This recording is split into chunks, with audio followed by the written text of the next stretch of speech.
ಬಂಟ್ವಾಳ ಬಿಸಿ ರೋಡಿನ ಟ್ರಾಫಿಕ್ ಪಾಯಿಂಟ್ನಲ್ಲಿ ಕರ್ತವ್ಯ ನಿರತರಾಗಿದ್ದ ಸಿಬ್ಬಂದಿಗೆ ಒಂದೇ ದಿನ ಬೆಲೆ ಬಾಳುವ ಮೊಬೈಲ್ ಹಾಗೂ ಪರ್ಸ್ ಬಿದ್ದು ಸಿಕ್ಕಿದ್ದು 2 ವಸ್ತುಗಳನ್ನು ವಾರಸುದಾರರಿಗೆ ವಾಪಸ್ ನೀಡಿದ ಘಟನೆ ನಡೆದಿದೆ.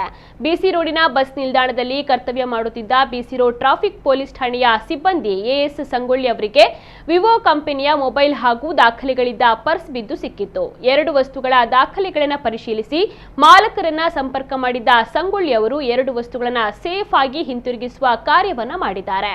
ಕರ್ತವ್ಯದ ಒತ್ತಡದ ನಡುವೆ ಬಿದ್ದು ಸಿಕ್ಕಿದ್ದ ವಸ್ತುಗಳನ್ನು ಕೂಡ ಪ್ರಾಮಾಣಿಕವಾಗಿ ಮರಳಿಸಿದ ಪೊಲೀಸ್ ಸಿಬ್ಬಂದಿಗೆ ಮಾಲಕರು ಧನ್ಯವಾದವನ್ನ ಹೇಳಿದ್ದಾರೆ.